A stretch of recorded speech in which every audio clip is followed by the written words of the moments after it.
বিসমিল্লাহির রহমানির রহিম। ফ্রিতে আমরা নিয়মিত ইংরেজি শিখি। আজ আমরা শিখব rules number 11, support to. Bangla বাক্যের শেষে হওয়ার কথা আছে, করার কথা আছে, যাওয়ার কথা আছে, এর উল্লেখ থাকলে অক্সিলারি ভার্ব এর পরে সাপোর্ট টু ব্যবহৃত হয়। Structure: subject plus auxiliary verb, support to ভার্বের প্রথম রূপ প্লাস অবজেক্ট। নিম্নে কয়েকটি উদাহরণ দেওয়া হলো। আমার হাসপাতাল যাওয়ার কথা আছে, I am supposed to go to hospital. Swarna আক্তারের সাথে আমার দেখা করার কথা আছে, I am supposed to Swarna Akter. আমার কাজটি করার কথা আছে, I am supposed to do the work. উদাহরণস্বরূপ এইভাবে আমরা অনেক উদাহরণ আমরা লিখতে পারি। যেমন করিমের আসার কথা আছে, করিম সাপোর্ট টু কেম। এইভাবে যদি আমরা নিয়মিত ইংরেজিতে প্র্যাকটিস করি বা অভ্যাস গড়ে তুলি, আমরা অবশ্যই ইংরেজিতে একসময় ফ্রিভাবে কথা বলতে পারবো। এসে,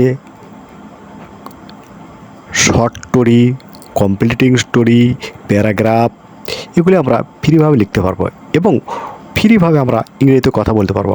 আমাদের যেরকম আমরা বাংলা ভাষায় কথা বলি সেভাবে আমরা ইংরেজিতে কথা বলতে পারবো।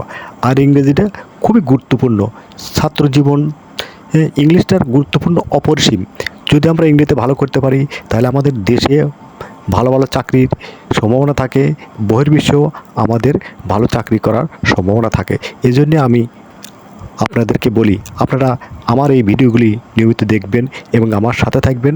যদি আমার এই ভিডিওটা আপনাদের পছন্দ হয়ে থাকে তাহলে অবশ্যই লাইক দিবেন এবং শেয়ার করে আপনি উপকৃত হন এবং অন্যকে উপকৃত করার সহযোগিতা করেন। আমার ইউটিউব চ্যানেল আছে, সেই চ্যানেলেও গিয়ে আপনারা দেখবেন এবং দেখে আমার সাবস্ক্রাইব করবেন এবং বেল আইকনটি চাপ দিয়ে সার্বক্ষণিক আমার সঙ্গে থাকবেন। যখন যে ভিডিও দিই সেই ভিডিওটা অবশ্যই আপনারা প্রথমেই পেয়ে যাবেন।